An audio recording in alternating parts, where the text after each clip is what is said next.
ए मूंगफली ले लो भी मूंगफली। मूंगफली ले लो भी मूंगफली। 10 रुपए की 100 ग्राम, 10 रुपए की 100 ग्राम मूंगफली ले लो भी मूंगफली। साथियों अचंभित ना हो, ये काम आपको भी अब करना पड़ेगा, क्योंकि गवर्नमेंट ने ऐसे नए नियम निकाले हैं। हर एक टैक्सी चालक को यह काम करना पड़ेगा। सड़क के किनारे खड़े रहकर मूंगफली बेचनी पड़ेगी। आपको विदित करवा दूं कि ये जो नया नियम निकाले हैं, उसके तहत अगर किसी घटना में कोई व्यक्ति खत्म हो जाता है तो उसी वक्त 5 लाख रुपए जो व्यक्ति खत्म हुआ है और जो गाड़ी चला रहा है उसको देने पड़ेंगे अपनी जेब से। तो मैं पूछना चाहता हूं, यह बीमा कंपनी किस लिए है? 32,000 रुपए एक साल का बीमा हमसे किस लिए लिया जाता है? हम क्यों देते हैं? मैं आपको बता दूं, इस गवर्नमेंट और इस बीमा कंपनी ने मिलके ये नया नियम निकाला है। उसके तहत अब हम सबको मूंगफली बेचनी पड़ेगी। साथियों, अगर हम एक नहीं हुए तो ये काम अब हमको करना पड़ेगा। मैं आपसे निवेदन करता हूं, सब एक हो जाओ। सरफरोशी की तमन्ना अब हमारे दिल में है। देखना है जोर कितना बाजुए का तिल में है। भगत सिंह ने जिस प्रकार अंग्रेजों की असेंबली में बम फेंककर उनका ध्यान आकर्षित किया था, लगता है उसी नक्शे कदम पे अब हमको चलना पड़ेगा। मैं गवर्नमेंट से पूछना चाहता हूं, अगर 5 लाख हम अपनी जेब से देंगे तो ये क्लैरिफाई करें आप कि उसके बाद हम पर कोई केस नहीं होगा। अगर दुर्घटना में हमारे हाथ से या हमारी गाड़ी से कोई व्यक्ति कुचला जाता है तो 5 लाख देने के बाद हमारे साथ कोई झंझट नहीं रहना चाहिए, हम पे कोई केस नहीं होना चाहिए। हम देने के लिए तैयार हैं। साथियों, अगर गवर्नमेंट यह मानती है कि 5 लाख देने के बाद आपके साथ कोई केस या कोई झंझट नहीं होगा, तो मैं कहता हूं मैं 5 लाख देने के लिए तैयार हूं। और जिस किसी ने यह नियम बनाया है, सबसे पहले मैं उसी को कुचलूंगा और दूंगा 5 लाख रुपए।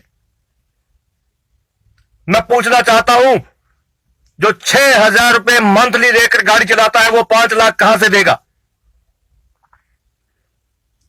इस बात पे आप गौर कीजिए। अगर उसके पास 5 लाख रुपए होते तो ये गाड़ी क्यों चलाता? वो कहीं दुकान खोलकर एसी लगाकर वो दुकान में बैठता। रोज नए से नया नियम, रोज नए से नया टैक्स गवर्नमेंट को अब हम मिले हैं। हर एक स्टेट में किसानों का किसी ने 1 लाख माफ किया है, किसी ने 50,000 माफ किया है, किसी ने 2 लाख माफ किया है।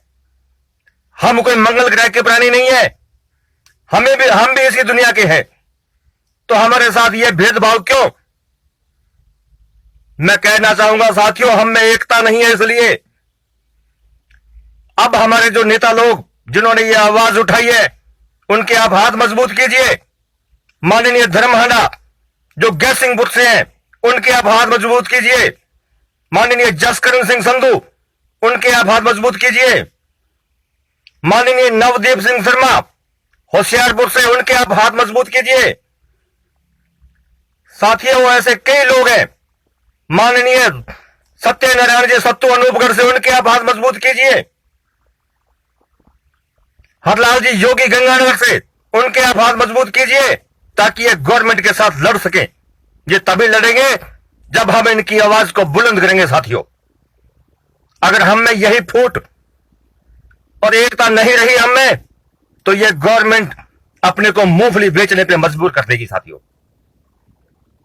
मैं आपसे एक बार पुनः हाथ जोड़कर निवेदन करता हूं, इस गवर्नमेंट से हमें लड़ना होगा, इस गवर्नमेंट से हमें जूझना होगा, इस गवर्नमेंट से अपने हक और हितों की लड़ाई के लिए इन लोगों को आगे आकर इनके अपने हाथ मजबूत करने होंगे। साथियों, इनकी आवाज को बुलंद करना होगा। मैं चाहता हूं इस वीडियो को ज्यादा से ज्यादा शेयर कीजिए साथियों, ताकि पूरे हिंदुस्तान की दुनिया देख सके कि हमारे साथ ये भेदभाव किया जा रहा है। नया से नया कानून हमारे सर पे थोपा जा रहा है। हमने ऐसा कौन सा गुनाह किया? साथियों, देश की इकोनॉमी को हम चलाते हैं, देश की अर्थव्यवस्था हमसे चलती है, उसके बाद भी हमारे साथ ये किया जा रहा है।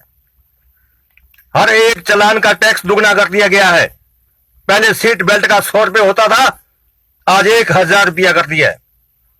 क्यों भाई, हमने ऐसा कौन सा गुनाह किया है? ये भेदभाव क्यों किया जा रहा है? हम ही मिले हैं क्या आपको, और कोई नहीं है? साथियों, इस बात पे आप गौर करें और एक हो जाओ साथियों, अभी भी वक्त है इस गवर्नमेंट से लड़ने के लिए। धन्यवाद दोस्तों, जय हिंद।